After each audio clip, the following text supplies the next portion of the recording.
Nell'ambito delle giornate per ricordare i 100 anni di Andrea Camilleri organizzate dall'Associazione Empedoclina Oltrevigata presso lo scalo ferroviario, un nuovo appuntamento con i giornalisti Adriana Pannitteri, Bruno Luverà e Andreina Camilleri, figlia dello scrittore. Nel corso della serata l'emissione dell'annullo filatelico delle Poste Italiane, un tributo a Camilleri raffigurante la spiaggia di Marinella con il bozzetto realizzato da Marzia Quattrocchi. La 3 giorni realizzata con il sostegno dell'assessorato ai beni culturali di Palermo, a portare il saluto dell'assessore Scarpinato nella sua qualità di vicario capogabinetto è stato Guglielmo Marchese Aragona. Oggi abbiamo celebrato questo annullo filatelico fortemente voluto dall'associazione Oltrevigata, che è stata una delle tante iniziative organizzate dalla nostra assessorato ai beni culturali sotto la regia della soprintendenza dirigente, la dottoressa Gulli. Rispetto a questa iniziativa abbiamo organizzato, a nostro avviso, un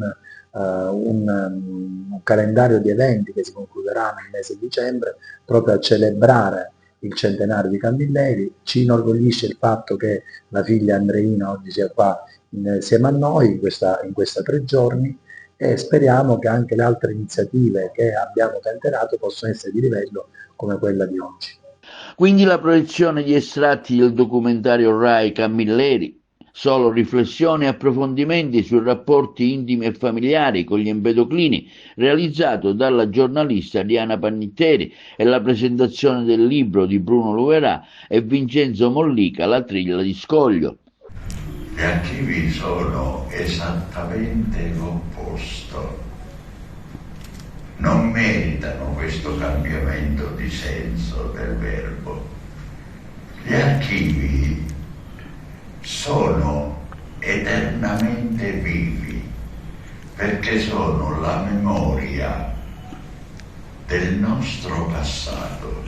Danilo Verruso, giornalista ed organizzatore dell'evento, ha condotto la serata chiedendo alla figlia di Camilleri, Andreina, della nascita del Fondo Camilleri e della sua funzione. Sono andata da papà e ho detto: papà, ma che cos'è questa cosa che abbiamo trovato? E ho detto: Andrina, avete trovato il mio primo tentativo di racconto, Sweet Georgia Brown. Come Sweet Georgia Brown, che è stata scritta nel 47-48 mentre lui era Enna. Abbiamo trovato per esempio il manoscritto di Giudizio, dico le prime cose che abbiamo trovato in tutta in tutte quelle carte. Giudizio a mezzanotte, che lui raccontava in tutte le interviste di aver buttato dal finestrino di un treno. Noi abbiamo trovato varie copie di Giudizio a mezzanotte, abbiamo trovato tantissime sue poesie, tanti manoscritti, abbiamo trovato tantissima corrispondenza, tra cui le lettere che poi sono state pubblicate da Antonio Sellerio. Quindi insomma è stata una sorpresa anche per noi figlie trovare veramente un tesoro, ed è stato bello perché poi noi abbiamo iniziato questo lavoro quando papà era in vita.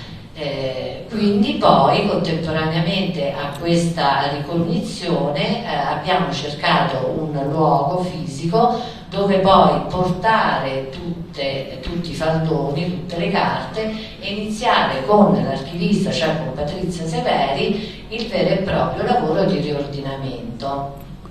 A quel punto, dopo poco tempo, abbiamo trovato questo posto in via Filippo Corridoni, che è stato tutto ristrutturato dall'architetto Simone Di Benedetto. Abbiamo trasportato. La cosa bella da dire è che papà sapeva perfettamente come sarebbe venuto il fondo. Lui già non ci vedeva più, ma l'architetto andava ogni settimana da lui con i modellini della libreria, gli spiegava come sarebbe venuta la libreria, la scaffalatura che avrebbe contenuto il suo archivio, i pavimenti, le graniglie siciliane. Lui non ha fatto in tempo a vederlo finito, ma sapeva perfettamente come sarebbe venuto.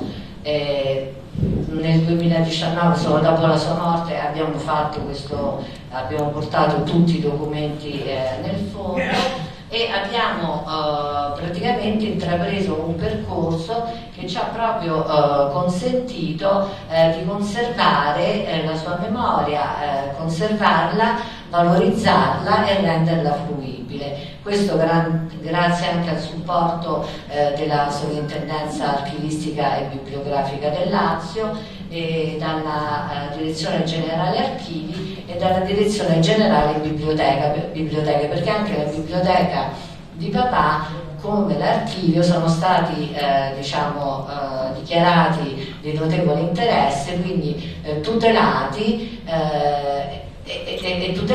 e comunque la cosa importante è che sono fruibili, quindi tutti i documenti dell'archivio l'archivio è consultabile sul sito del fondo e anche la biblioteca è accessibile sulla piattaforma del Servizio Bibliotecario Nazionale.